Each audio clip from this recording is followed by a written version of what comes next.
साहब सहारनपुर आ गया है, कहाँ छोड़ूं? सीधा चल, सीधा। साहब आगे से राइट ले लेफ्ट। देख मैं तेरे राइट में बैठा हूं ना, तू भी राइट ले।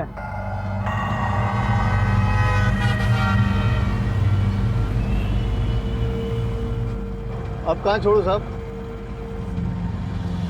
साहब साहब साहब साहब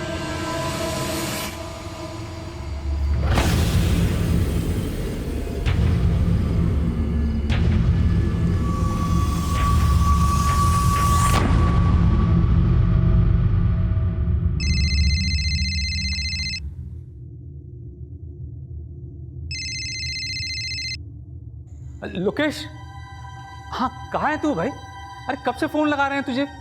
सब इंस्पेक्टर गौतम गौड़ से बोल रहा हूँ, सहारनपुर पुलिस स्टेशन से। Police station?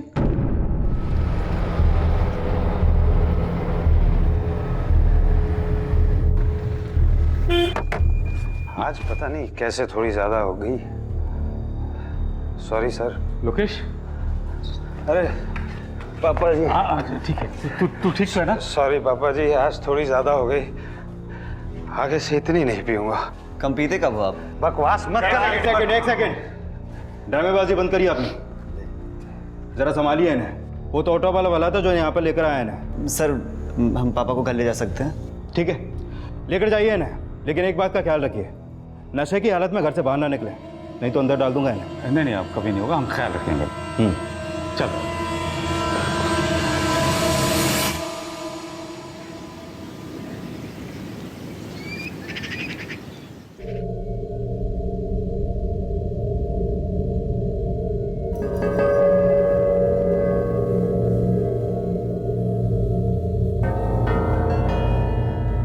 तूने तो शर्म बेच खाई है, लेकिन हमें किसी को मुंह दिखाने लायक छोड़ेगा कि नहीं? या तुझे हर रात ऐसे ही कंधे पर ढोते ढोते मर जाएंगे हम? तेरे पापा कुछ पूछ रहे हैं, जवाब देगा कुछ?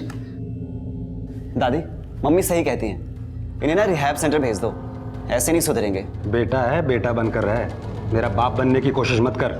अगर आप अच्छे बाप होते ना तो इसकी नौबत ही नहीं आती। मुझे भी यही लगने लगा है, अब इसे रिहैब सेंटर भेज ही देना चाहिए। माँ तुम भी इसकी बातों में आ पापा जी, मम्मी जी ठीक कह रही है, इनकी शराब की आदत ऐसे नहीं छूटने वाली।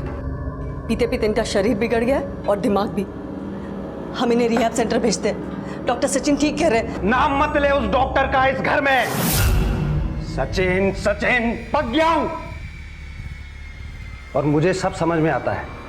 तू और तेरा ये डॉक्टर मुझे रिहैब क्यों भेजना चाहते हैं, इनको भी समझ में नहीं आ रहा। लोकेश सर, वो राइट वाली दीवार पे येलो रंग देना है या वाइट? वाइट कर। ठीक है। एक मिनट, येलो करना वहां पे। अरे जब सब जगह येलो है तो वहां कैसे व्हाइट होगा? व्हाइट अलग से चमकेगा ना, येलो करना। ठीक है। इस घर में पेंट भी अब मेरी मर्जी का नहीं हो सकता। तूने हमारी मर्जी का कभी कुछ किया है? कब से कह रहा है शराब छोड़, तो छोड़ी तूने? मैं ये घर ही छोड़ देता हूं, सब झंझट ही खत्म हो जाएगा। यूं तो आलोचना करने वालों को अपना शुभचिंतक समझना चाहिए, लेकिन कड़वा पीना जिनकी आदत में हो उन्हें अपनों की सलाह भी कड़वी लगती है। नशा चाहे जो हो, लेकिन नशे में डूबा इंसान क्या क्या अनर्थ कर सकता है, इसका उदाहरण बहुत जल्द सामने आने वाला था। सुनो, अरे सीधे अंदर कहाँ जा रहे हो? सर फ्री हो जाएंगे, मैं तुम्हें बुला लूंगा। चलो। कदम, क्या बात? सर मेरे दादाजी और पापा जी दोनों नहीं मिल रहे। दादाजी और पापा जी नहीं मिल रहे? हाँ सर, कल रात को दादाजी पापा जी को लेने गए थे और लौटकर अभी तक घर नहीं आए। कहाँ ढूंढने गए थे? सर मुझे वो नहीं पता। उन दोनों की कोई फोटोग्राफ है तुम्हारे पास? हाँ सर। सर ये मेरे दादाजी हरिओम झंगियानी और पापा जी लोकेश झंगियानी। ठीक है, काम करो, अपने दादाजी और पापा जी की ये फोटोग्राफ और फोन नंबर दोनों इन्हें दे दो। जैसे कुछ पता चलता है तो मैं इन्फॉर्म करते हैं। Okay sir. सर इसका बाप तो लफड़ेबाज पे अक्कड़ है। अभी एक हफ्ता पहले एक ऑटो वाला नशे की हालत में उसे छोड़ के गया था यहाँ पर। एक काम करो, ये लोकेश और हरिओम दोनों के फोन की लास्ट लोकेशन निकलवाओ। सर।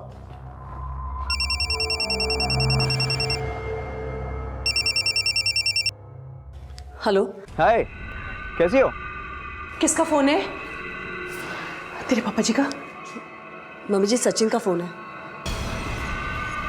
मैं तुमसे बाद में बात करती हूँ। वो क्या है ना, कल रात से पापा जी और लोकेश घर पे नहीं आए। क्या? टेंशन मत लो, मैं आता हूँ। सनी, तेरे पापा जी दादाजी कुछ पता चला? सनी, तेरी दादी तुझसे कुछ पूछ रही है। माँ कंप्लेन लिखवा दी है, ढूंढ रहे हैं वो लोग। सर, लोकेश का फोन कल रात 2 बजे तक ऊंटवाड़ी में एक्टिव था और इसके फोन से लास्ट कॉल इसके फादर हरिओम जी को की गई थी और फिर 2:45 बजे हरिओम जी का फोन भी ऊंटवाड़ी में बंद हो गया। और सर, एक मिनट सर। हेलो, क्या? कहां पर? ऊंटवाड़ी? ठीक है, हम पहुंचते हैं।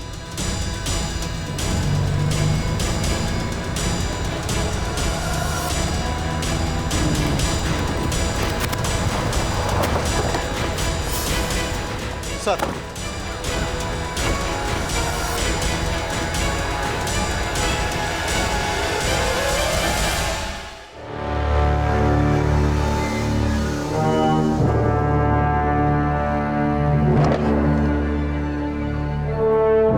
लाश को देखकर तो लगता है कि इनके सर पे किसी कांच की बोतल से मारा गया है। सनी के बयान के मुताबिक उसके दादाजी खुद अकेले गाड़ी लेके लोकेश को लाने के लिए निकले थे। कल रात को दादाजी पापा जी को लेने गए थे। लोकेश ने शराब पी हुई थी, तो जाहिर सी बात है उसके दादाजी ने लोकेश को तो गाड़ी चलाने नहीं दी होगी। और यहाँ हरिओम जी की लाश मिली है गाड़ी की पिछली सीट पे, मतलब साफ है दादाजी को कहीं और मारा गया और लाश समेत कार को यहाँ डंप कर दिया गया। सर, लोकेश के फोन से जब उसके फादर को कॉल की गई तब वो इसी एरिया में था और लाश भी हमें यहीं पर मिली। कहीं ऐसा तो नहीं कि नशे में लोकेश के हाथों अपने फादर का खून हुआ और अब वो फरार हो गया? कल रात से उसका फोन भी बंद है। अब ये तो तभी साफ होगा जब लोकेश हमारे हाथ लगेगा। फॉरेंसिक टीम को बुलाओ और बॉडी को पोस्टमार्टम के लिए भेजो। स्पेशली उनसे इन खून के धब्बों की जांच करने के लिए बोलो। इनके घर वालों को भी इन्फॉर्म कर दो। अब घर वालों से हमें यह पता करना होगा कि कल रात लोकेश ऊंटवाड़ी में गया कहाँ था।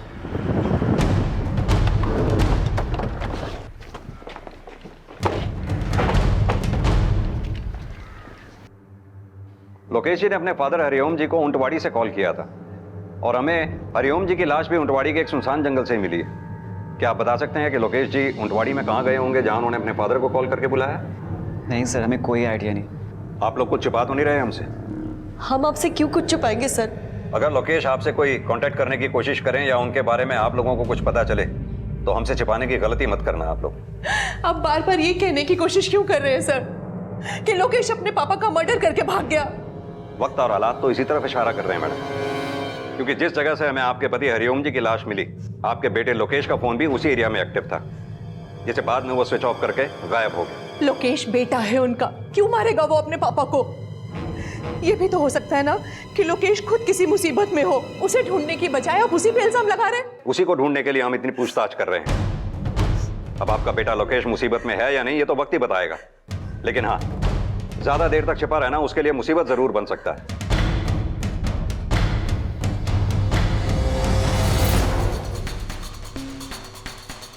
गौतम, हमें अपने शक को पुख्ता करने के लिए इस लोकेश के बारे में सारी जानकारी हासिल करनी होगी। माना कि वो शराबी है, लेकिन अगर उसने अपने पिता की हत्या की है तो अपने पिता की हत्या के पीछे उसका क्या मोटिव रहा होगा? ये लोकेश जिन जिन लोगों से भी मिलता है, जहां जहां भी उसका आना जाना है, सब लोगों से हमें अच्छी तरह से पूछताछ करनी होगी। शायद हमें इससे ये लीड मिले कि हत्या वाली रात वो ऊंटवाड़ी में कहां पर मौजूद था। और कदम, तुम अड़ोस पड़ोस में अच्छी तरह से पूछताछ करो, शायद बाप बेटे की कोई कहानी पता चले। सर, पुलिस अब इस शक की पुष्टि कर रही थी कि क्या लोकेश वाकई अपने पिता की हत्या कर सकता है। हरिओम के परिवार के दोस्त, रिश्तेदार, पड़ोसियों के साथ साथ उनके ऑफिस एम्प्लॉय से भी पूछताछ की जा रही थी। सर, मैं कंपनी का सीनियर मैनेजर हूँ पिछले 15 सालों से। हरिओम जी का काम मैं ही संभालता हूँ। लोकेश के बारे में क्या जानते हो? कहना अच्छा नहीं लगता सर, लेकिन वो अच्छा आदमी नहीं है। क्यों? शराबी होने के साथ साथ कोई और भी खोट है उसमें? खोटी खोट है सर, बहुत ही गैर जिम्मेदार आदमी है। उनकी वजह से मेरे और हरिओम जी के बीच में भी गलतफहमियां पैदा हुई थी। कैसी गलतफहमी? मेरे मालिक के बेटे सर वो, उन्होंने ऑफिस आना शुरू किया तो उनकी बातें भी माननी पड़ी। उनके कहने पर कंपनी के अकाउंट से 3-4 चेक इशू किए मैंने। बाद में पता चला कि जिन कंपनियों को चेक इशू किए वो फर्जी थी। कंपनी को 1.25 करोड़ रुपए का चूना लगा सर। अरे ये क्या है? तूने यहाँ भी पीनी शुरू कर दी? सॉरी पापा जी। ये पैसा किसको ट्रांसफर किया तूने? कौन सा पैसा? तेरी हालत ही नहीं है। किसके साथ मिलकर के ये गबन किया तूने? पापा जी, आपको कोई गलतफहमी हो रही है। मैंने कोई गबन नहीं किया। मैं क्यों करूं? दिखाओ। छोड़ छोड़, तेरे बस की बात नहीं है ये, तू निकल जाए यहाँ से। अरे मुझे शक्ल मत दिखाना अपनी तू आइंदा। तू अगर मेरा बेटा नहीं होता ना तो जेल भिजवाता तुझे मैं। चल यहाँ से जा। कब की बात है ये करीब 3 महीने पहले की बात है। फिर लोकेश जी की जगह उनकी पत्नी ऑफिस आई। हरिओम जी की उम्र बढ़ रही थी और अपने बेटे से उम्मीद टूट रही थी। उन्होंने अपना सारा काम अपनी बहू को सौंप दिया, लेकिन लोकेश जी से ये बर्दाश्त नहीं हुआ। अब मेरी कुर्सी पर बैठेगी तू? चल उठ उठ। क्या कर रहे हो? चल बाहर निकल। घर में चल बाहर। नशे में हम लोग घर में जाके बात मेरी करते हैं। कुर्सी। लोकेश, तेरी हिम्मत कैसे हुई बहू पर हाथ उठाने की? बहू नहीं है ये, आस्तीन का सांप है, नागिन है ये, नागिन। बाबूजी, आप नहीं चाहते ना मैं इस ऑफिस में आऊं? मैं नहीं आऊंगा। निकल जा। पर ये भी नहीं आएगी, और अगर ये इस ऑफिस में आई तो मैं आपके सारे काम धंधे को बर्बाद कर दूंगा। उस इंसिडेंट के बाद रीचा जी और लोकेश जी कभी ऑफिस नहीं आए। हाँ, हरिओम जी कभी कभी ऑफिस आ जाते थे। बेचारे अकेले अपनी फैमिली को संभाल रहे थे। Thank you.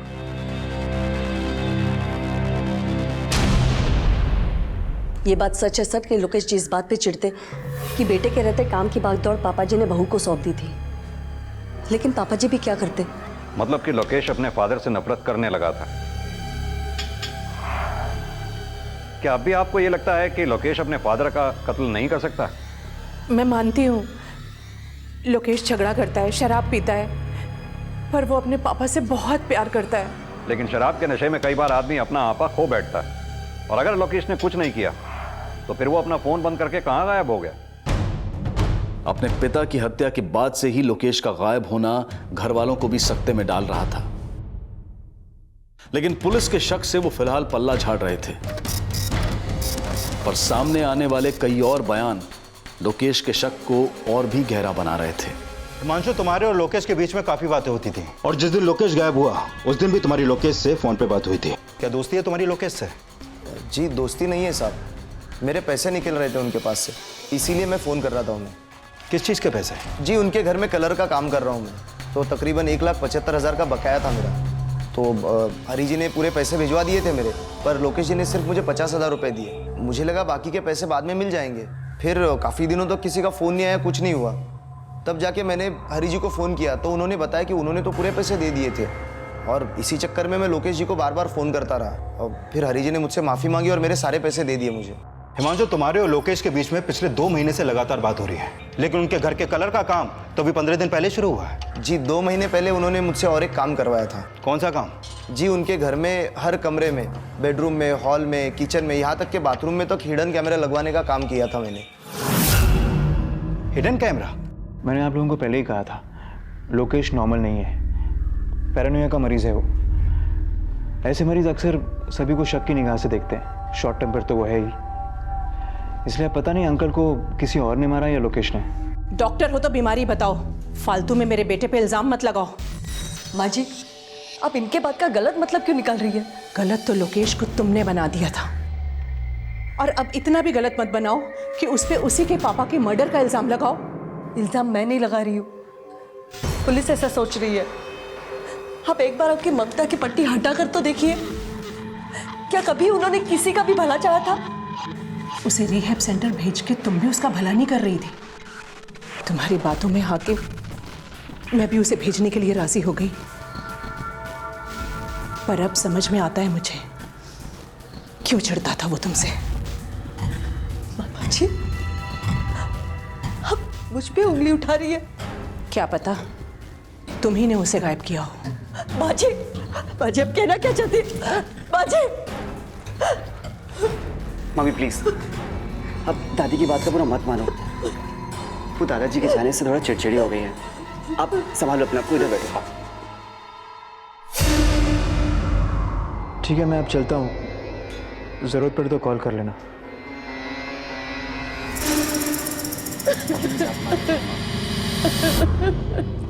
सर, ये हरिओम जी की पोस्टमार्टम रिपोर्ट। इस रिपोर्ट के मुताबिक उनकी मौत सर पे हुए वार की वजह से हुई, लेकिन सर उनकी कार में जहां पर हमें उनकी लाश मिली, उस कार के दरवाजे और स्टीयरिंग पर हरिओम जी के अलावा किसी और के भी ब्लड ट्रेसेस मिले हैं। सर, हो सकता है हरिओम जी को मारते समय मारने वाले के हाथ में कांच चुभा हो। यानी कार के दरवाजे और कार के स्टीयरिंग पे मिले खून के धब्बे जरूर लोकेश के ही होंगे। हरिओम जी की हत्या सिर पे शराब की बोतल लगने से हुई और लोकेश को शराब पीने की लत थी। ये लोकेश की पुरानी मेडिकल रिपोर्ट्स निकलवाओ, उसके ब्लड ग्रुप से टैली करो। इससे यह भी पुख्ता हो जाएगा कि यह मर्डर लोकेश के ही हाथों हुआ है। सर, लोकेश के कॉल रिकॉर्ड में एक नाम मुंबई के सुकांत दीक्षित का है। मैंने चेक किया है, सुकांत दीक्षित के नाम ऊंटवाड़ी में एक फार्म हाउस है जिसमें फिलहाल ताला लगा है।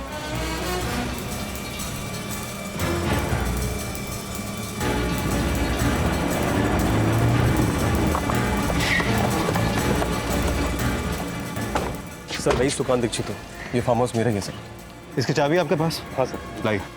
लोकेश कहाँ पर है और उसको कैसे जानते हो तुम? सर मुझे नहीं पता लोकेश कहाँ पर है, लेकिन मैं और लोकेश कॉलेज में साथ में पढ़ा करते थे। जब मैं मुंबई शिफ्ट हो गया तो मैंने ये फार्म हाउस बना के छोड़ दिया था और इसकी एक चाबी लोकेश के पास रहा करती थी। सर, पूरा घर अच्छी तरह से सर्च करो। सर,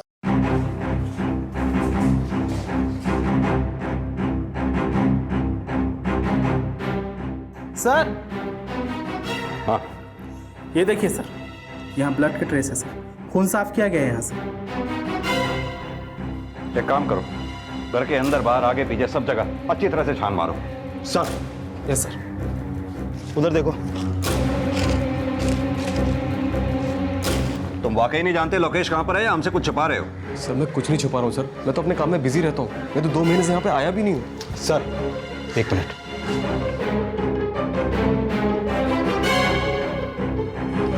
ये देखिए सर, इस पेज को देख के तो लगता है कि इसे हाल ही में खोदा गया है। खुदवाओ उसे। जॉन,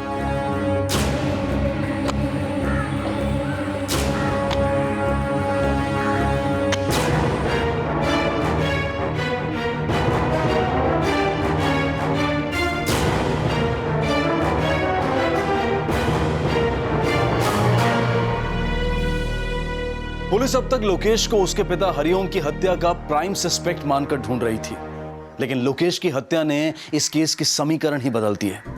अब इस थ्योरी पर काम किया जा रहा था कि ऐसा कौन हो सकता था जिसके पास पिता और बेटे दोनों को मारने का मोटिव हो। सर, लोकेश की बॉडी पर कोई भी एक्सटर्नल इंजरी नहीं है। हो सकता है उसको गला घोंट के मारा हो। अगर लोकेश की बॉडी पर कोई एक्सटर्नल इंजरी के मार्क्स नहीं है तो गाड़ी के दरवाजे और गाड़ी के स्टीयरिंग पे जो हमें खून के धब्बे मिले, इसका मतलब वो लोकेश के नहीं है, किसी और के हैं। वहीं दूसरी ओर हरिओम जी की लाश हमें जहां मिली वो जगह ऊंटवाड़ी से करीब 4 से 5 किलोमीटर की दूरी पे। अगर हरिओम जी का मर्डर फार्म हाउस में हुआ और उनकी लाश हमें ऊंटवाड़ी की किसी सुनसान जगह में गाड़ी में मिली, तो पता यह करना होगा कि जो खून के धब्बे हमें फार्म हाउस में मिले वो किसके थे। सर, ये तो साफ है कि उस रात वहां कोई बड़ा ही कांड हुआ है, लेकिन अब सवाल ये उठता है कि लोकेश ने खुद अपने फादर को कॉल किया या उसके फोन से किसी और ने हरिओम जी को कॉल किया। ये फार्म हाउस के ओनर सुकांत दीक्षित की कुंडली निकालो, पता करो हत्या वाली रात क्या ये भी फार्म हाउस में मौजूद था। सर, क्योंकि एक बात तो तय है, उस जगह पर इन बाप बेटों के अलावा कोई तीसरा आदमी भी मौजूद था जिसके पास इन बाप बेटों को मारने का मोटिव था। सर, वो तीसरा बाहर वाला ही नहीं, घर वाला भी तो हो सकता है, क्योंकि पूछताछ में पता चला है कि लोकेश ने 2 महीने पहले अपने पूरे घर में हिडन कैमरा लगवाए थे। जी, उनके घर में हर कमरे में, बेडरूम में, हॉल में, किचन में, यहाँ तक के बाथरूम में तक हिडन कैमरा लगवाने का काम किया था मैंने। सर, कहीं ऐसा तो नहीं कि इन बाप बेटे का मर्डर घर के किसी राज से जुड़ा हो?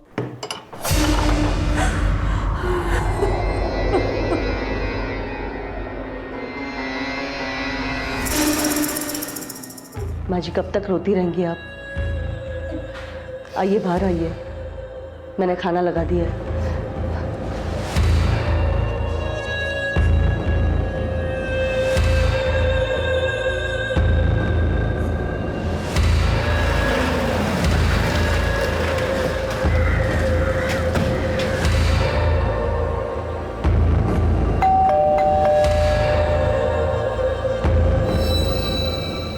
जी हाँ सर, लोकेश जी ने सारे घर में हिडन कैमरास लगवा दिए थे और थोड़े दिनों पहले जब पापा जी को इस बारे में पता चला तो पापा जी बहुत गुस्सा हो गए थे उन पे। ये कैमरा क्यों लगवाया तूने? घर में कैमरा लगवा के साबित क्या करना चाहता है तू? मैं ये जानना चाहता था कि इस घर में मेरे बारे में कौन क्या सोचता है, कौन मेरे खिलाफ है, कौन मेरी पीठ पीछे साजिशें कर रहा है। क्या लगता है तुझे? तुझे शराब पीने से रोक रहे हैं तो तेरा बुरा कर रहे हैं कुछ? माँ, तुम तो हमेशा से ही मेरा भला चाहती हो, पर तुम्हारे अलावा भी तो इस घर में लोग हैं। चुल्लू भर पानी में डूब मरना चाहिए तेरे जैसे बेटे को। रात रात भर हम तेरी फिक्र में सोते नहीं हैं और तू हमको ये सिला दे रहा है। दादाजी बहुत हर्ट थे पापा से, पापा ने हमेशा हम सबको हर्ट ही किया है। लेकिन ऐसा भी तो हो सकता है कि लोकेश आप सब लोगों से हर्ट हो। अगर आप लोगों को एतराज ना हो तो मैं वो सीसीटीवी फुटेज देख सकता हूँ। सर बेडरूम और बाथरूम से सारे कैमरास हटवा दिए और फुटेज भी डिस्ट्रॉय कर दिया। सिर्फ एक कैमरा हॉल में ये।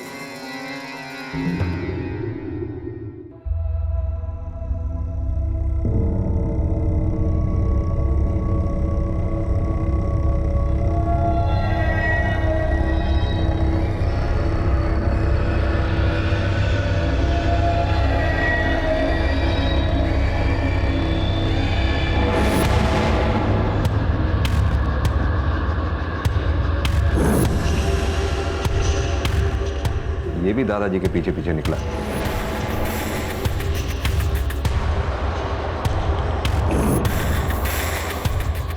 दो घंटे बाद वापस आ गया।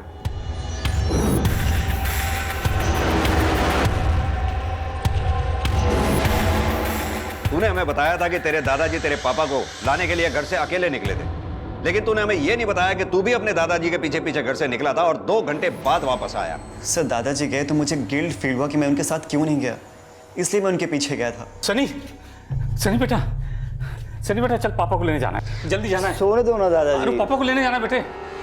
अच्छा ठीक है, मैं देखता हूँ।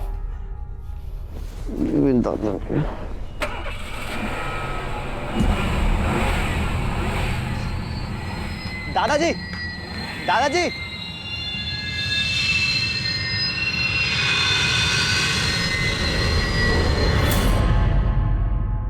और मैंने बाइक से उनका पीछा भी किया लेकिन वो मुझे मिले नहीं। फिर मैं चाय वाय पी के घर आके सो गया था सर। चल माना कि तू सच बोल रहा है, लेकिन ये बता कि तेरे पापा ने घर में हिडन कैमरास क्यों लगवाए थे? पापा को मम्मी पे शक था। उन्हें लगता था कि मम्मी का और डॉक्टर अंकल का। ये डॉक्टर अंकल कौन है? मम्मी के फ्रेंड डॉक्टर सचिन फड़के। यानी तेरी मम्मी और डॉक्टर सचिन फड़के का अफेयर चल रहा है? नहीं सर, ऐसी कोई बात नहीं है। सिर्फ ऐसा पापा को लगता था। उन्हें शक करने की बीमारी थी, पैरानोया के पेशेंट थे वो। ये किस डॉक्टर ने बोला? सचिन अंकल ने ही बोला था, और रिहैब सेंटर भेजने के लिए उन्होंने ही सजेस्ट किया था।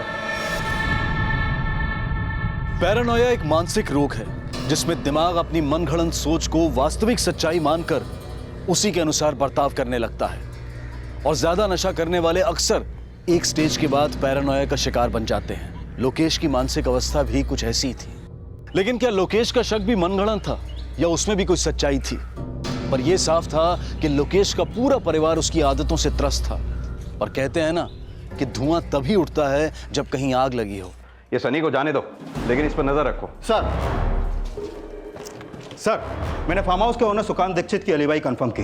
हत्या वाली रात वो मुंबई में था, और उसके बैकग्राउंड में भी ऐसा कोई एंगल सामने नहीं आया जिससे पता चले कि उसके पास हरिओम जी और लोकेश को मारने का कोई मोटिव हो। ये सनी की माँ और डॉक्टर सचिन दोनों के कॉल रिकॉर्ड्स निकलवाओ। दोनों के रिकॉर्ड्स क्रॉस चेक करो, देखो कोई क्लू मिलता है क्या।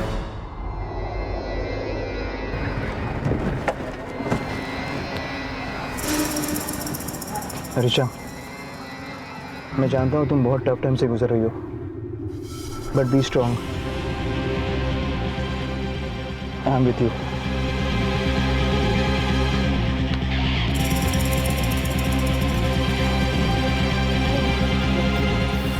Good morning. Good morning. जब से मैंने ऑफिस में आना बंद कर दिया तब से लेके अब तक की सारी फाइल्स केबिन में लिखे आओ। Okay ma'am.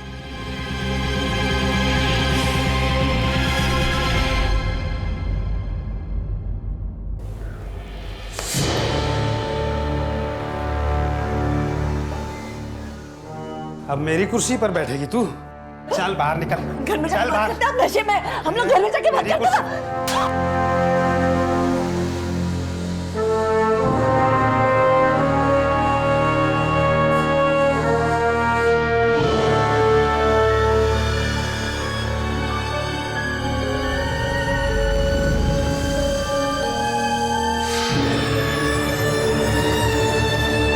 Sir, doctor Sachin और ऋचा के कॉल रिकॉर्ड तो ये बताते हैं कि दोनों काफी करीबी हैं।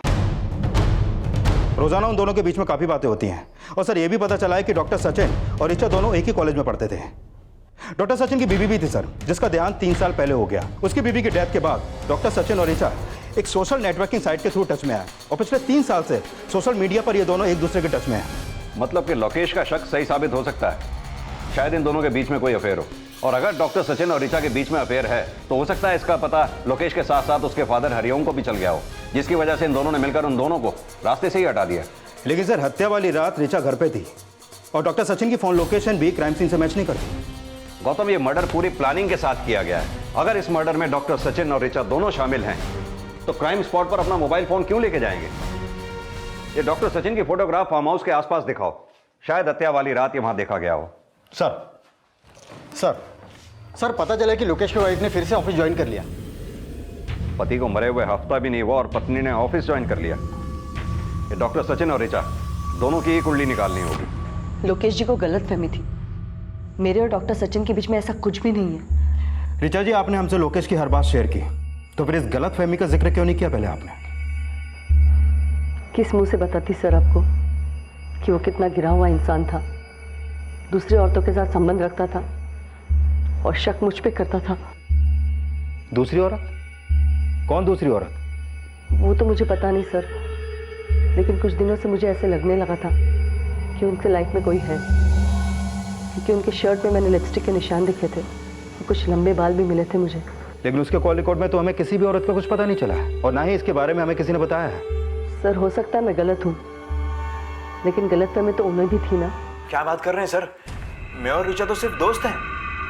3 साल पहले तक तो तुम्हारी बीवी भी थी, जिसके साथ तुम मुंबई में रहते थे।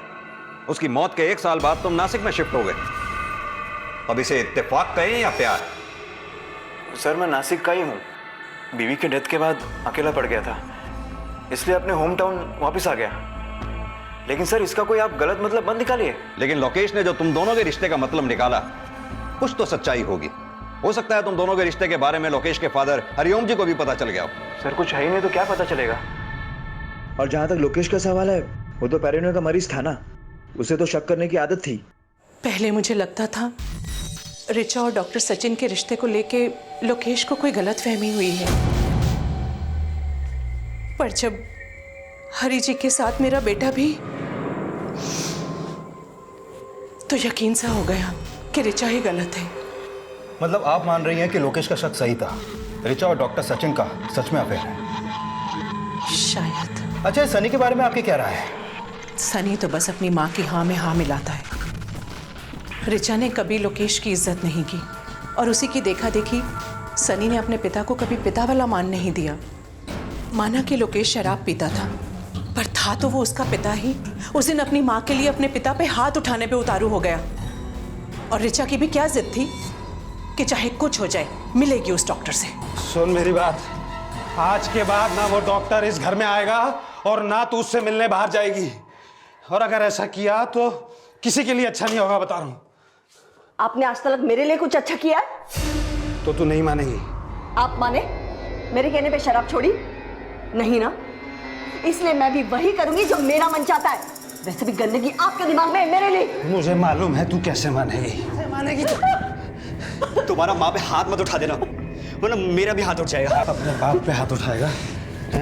उठा मार। सनी, पापा है वो तेरे। रोज रोज के झगड़ों से तंग आकर कभी कभी हरी जी बोल देते कि जायदाद ट्रस्ट को देके हम अपना बुढ़ापा किसी आश्रम में बिता लेंगे। ये सुन के सनी और ऋचा को बहुत प्रॉब्लम होती है।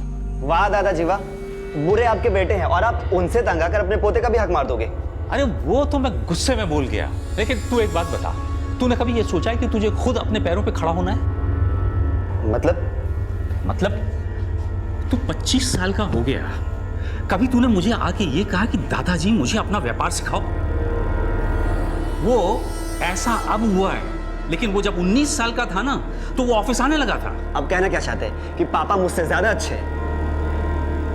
तू खून इस खानदान का है, लेकिन संस्कार तूने अपनी माँ के पकड़े हैं। आप कहना क्या चाहते पापा जी? मेरे परवरिश और संस्कार में कोई कमी है? अरे समझी नहीं, वो बात नहीं है। मैं ये कह रहा हूं कि सनी को समझाओ जरा, हम व्यापारी लोग हैं। ये जिम और मौज मस्ती पे ध्यान कम दे और जरा काम धंधे की बात सोचे। मेरा मतलब ये है। तो आपको लगता है सनी अपने पापा को ही नहीं दादाजी को भी मार सकता है? सर ना ही सनी का इस मर्डर से कोई लेना देना है और ना ही मेरा। अब बेकार ही हम पे शक कर रहे हैं। और हमने तो सुना है आपने दोबारा ऑफिस जाना शुरू कर दिया है। सर काम मैं नहीं संभालूंगी तो और कौन संभालेगा? लोकेश जी को तो सनी की परवाह नहीं थी। सनी का फ्यूचर तो मुझे देखना है ना। तो सनी को भी शीशे में उतार रखा है आपने। सर आप कैसी बातें कर रहे हो? सनी मेरा बेटा है। कहीं उसी बेटे से तो अपने पति और ससुर की हत्या नहीं करवा दी आपने? सर ऐसा कुछ नहीं है सर। मुझे तो लगता है लोकेश और पापा जी की हत्या किसी और ने की है। किसने? पक्का तो नहीं पता सर, पर मुझे शक है हमारे ऑफिस के मैनेजर। अपने आप को बचाने के लिए अपने मैनेजर पे आरोप लगा रही हैं आप? सर ऐसा नहीं है सर। तो फिर पहले क्यों नहीं बताया आपने ये सब हमें? सर मैंने अभी अभी ऑफिस जाना स्टार्ट किया। जब मैंने कंपनी के ट्रांजैक्शन चेक करना शुरू किए तब मुझे अकाउंट्स में कुछ गड़बड़ लगी। तब मुझे शक हुआ हमारे फैमिली डिस्प्यूट का शायद वो फायदा उठा रहा था।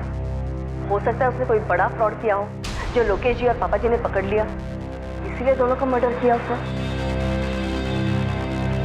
वो मैडम को छोड़ दो और उस मैनेजर की कुंडली निकालो।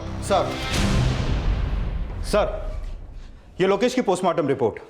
इस रिपोर्ट के मुताबिक उसकी हत्या गला घोंट के की गई और पोस्टमार्टम रिपोर्ट में हत्या का जो टाइम आया है उसके हिसाब से लोकेश की हत्या हरिओम जी की हत्या से 3 घंटे पहले हो चुकी थी। लेकिन हरिओम जी को तो लोकेश के फोन से कॉल आया था, यानी लोकेश के फोन से किसी और ने फोन करके हरिओम जी को वहां बुलाया था। लेकिन सर हरिओम जी की हत्या फार्म हाउस में नहीं हुई, क्योंकि फार्म हाउस में जो हमें ब्लड के ट्रेसेस मिले थे वो हरिओम जी के ब्लड से मैच नहीं करते, लेकिन हाँ उस ब्लड से जरूर मैच करते हैं जो हरिओम जी की कार के दरवाजे और स्टीयरिंग पे मिले थे। लोकेश की हत्या गला घोट कर की गई और हरिओम जी की हत्या उस फार्म हाउस में नहीं हुई। तो फार्म हाउस में मिले खून के धब्बे और कार के दरवाजे और स्टीयरिंग पे मिले खून के धब्बे किसके हैं? कहीं ऐसा तो नहीं ये धब्बे उसके हों जिसने ये मर्डर किए हैं?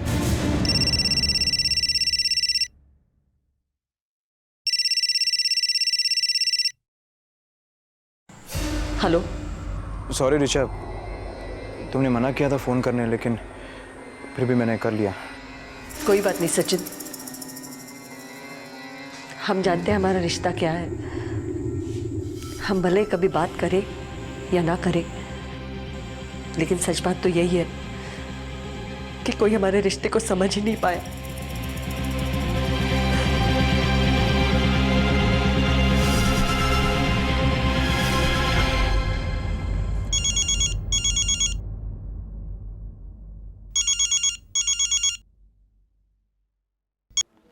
हाँ गौतम बोलो। उठा के लाओ उसे।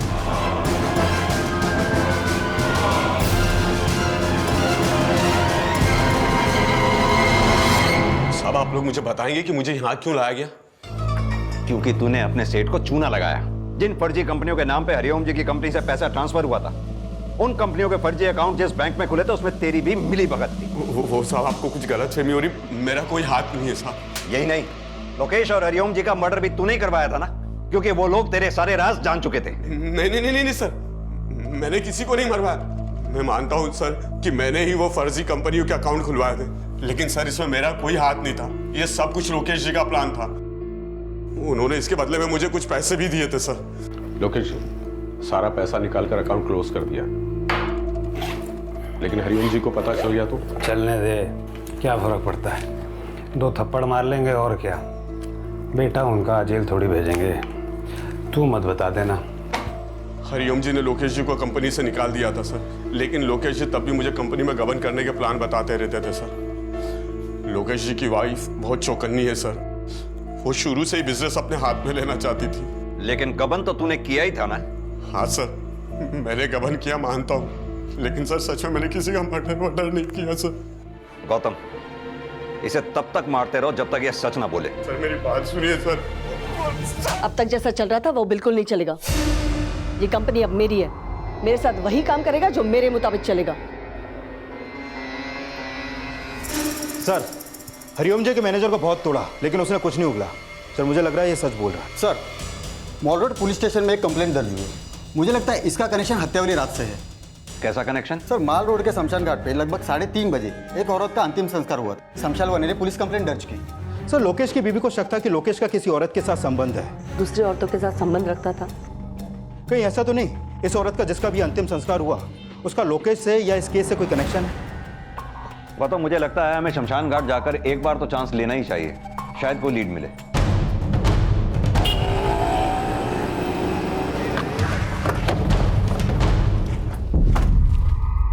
उस रात जिस औरत का अंतिम संस्कार किया था तुमने, कौन आया था उसके साथ? एक आदमी था साहब, वो उसको अपनी बीवी बोल रहा था।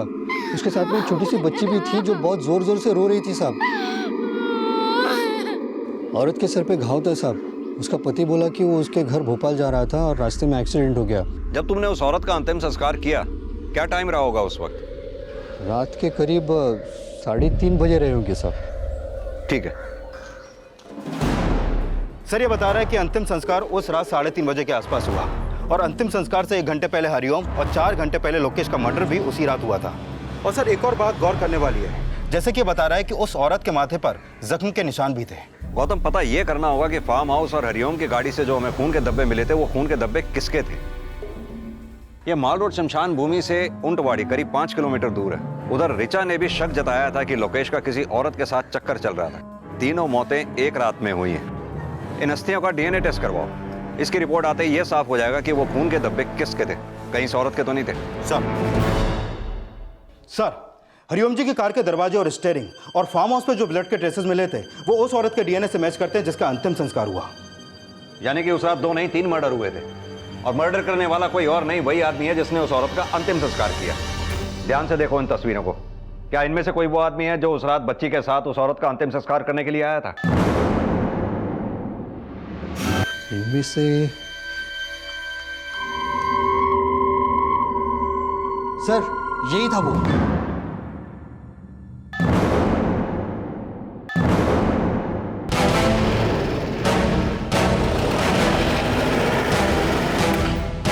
पुलिस जब हिमांशु को अरेस्ट करने उसके घर पहुंची तो पाया कि उसका घर बंद था और उसका फोन भी। आप जिस नंबर को डायल कर रहे हैं वो इस समय स्विच ऑफ है।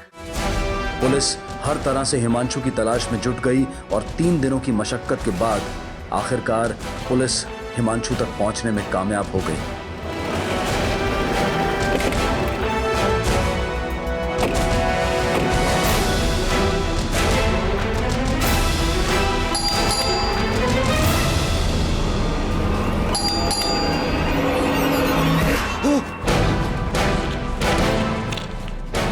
सब मैंने कुछ नहीं किया साहब, सब मैंने कुछ नहीं किया साहब, सब मुझे छोड़ दो साहब, सब मुझे छोड़ दो साहब।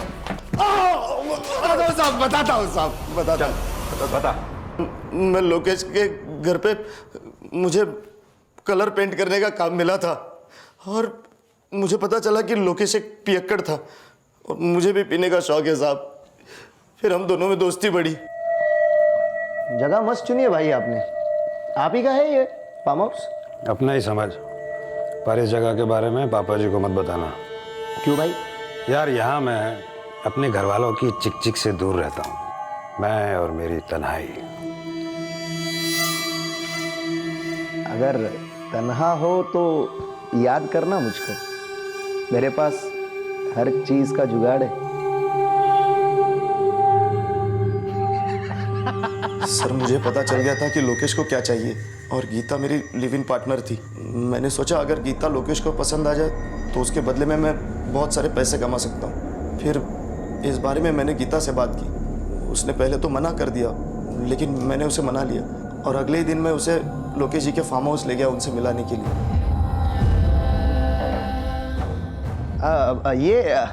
ये बच्ची है इसकी। अब घर पे अकेली क्या करती तो साथ ले आया। आप टेंशन मत लो, आप अंदर अपना काम कर लो, मैं बाहर खेलता हूँ। चल ठीक है, ठीक है। आओ अंदर, आओ बेटा आओ।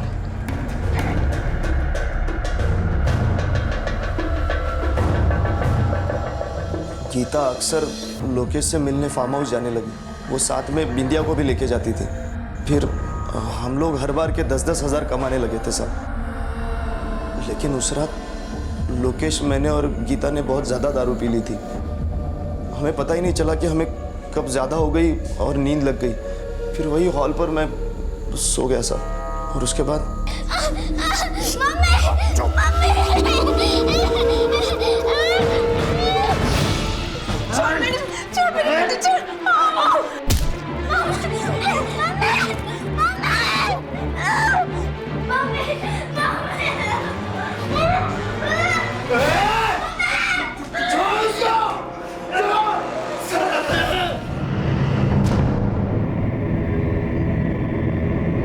मैं वहाँ 2 लाशों के बीच खड़ा था।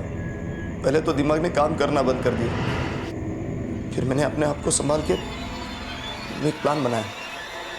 लोकेश की बॉडी को वही फार्म हाउस के पीछे दफना दिया और फार्म हाउस पे जितने भी ब्लड के और फिंगरप्रिंट्स के निशान थे वो सारे मिटा दिए। फिर गीता की लाश को गाड़ी में डालकर वहाँ से चला गया साहब। तो फिर लोकेश के बाप को क्यों मारा तूने? क्योंकि उस रात लोकेश ने उनको फ़ोन पर बता दिया था कि वो मेरे साथ में। हाँ, मुझे लगा कि लोकेश के मर्डर का पूरा शक मुझ पर जाता था। फिर मैंने तुरंत लोकेश के फ़ोन से उनको फ़ोन लगाया। हेलो, हाँ लोकेश, कहाँ है तू? हाँ हरी अंकल, हाँ मैं हिमांशु बोल रहा हूँ अंकल। वो लोकेश सर ने शायद ज़्यादा पी लिए, वो बेहोश हो गए। कहाँ? ये अपना ऊंटवाड़ी के नज़दीक जो जंगल है ना, वहाँ पर हूँ मैं, आ जाइए।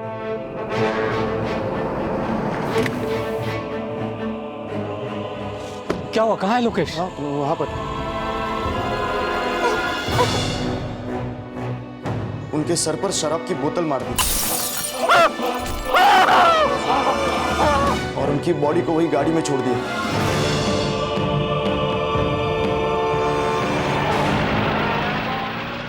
मुझे लगा कि पुलिस का पूरा शक लोकेश पे जाएगा क्योंकि खून दारू की बोतल से हुआ है। पुलिस पियक्कड़ लोकेश को ढूंढती रह जाएगी और मैं बच जाऊंगा। लेकिन तू बचा नहीं।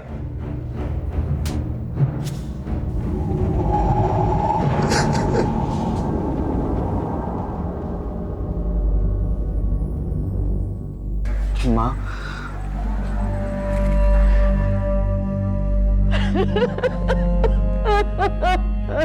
लोकेश के परिवार ने लोकेश की शराब छुड़वाने की कोशिश की, लेकिन लोकेश पर नशा इतना हावी हो चुका था कि वो ऐसी गलतियां करता चला गया जो खुद उसकी ही कब्र खोद रही थी। और जब इंसानियत से गिरा तो हवस में इतना अंधा हो गया कि उसने ना सिर्फ एक मासूम बच्ची को अपना शिकार बनाया, बल्कि उस बच्चे के सर से मां का साया भी छीन लिया। जो कुछ भी हुआ उसमें लोकेश भले ही दोषी था, लेकिन हिमांशु भी उतना ही बड़ा कसूरवार था। गीता की मजबूरी को लालच का रंग देकर उसने ना सिर्फ बिंदिया की जिंदगी को खतरे में डाला, बल्कि गीता की हत्या भी उसी लालच का परिणाम थी। अब मैं अनूप सोनी आपसे विदा लेता हूं। फिर मुलाकात होगी अगले एपिसोड में एक और चौंका देने वाले केस के साथ।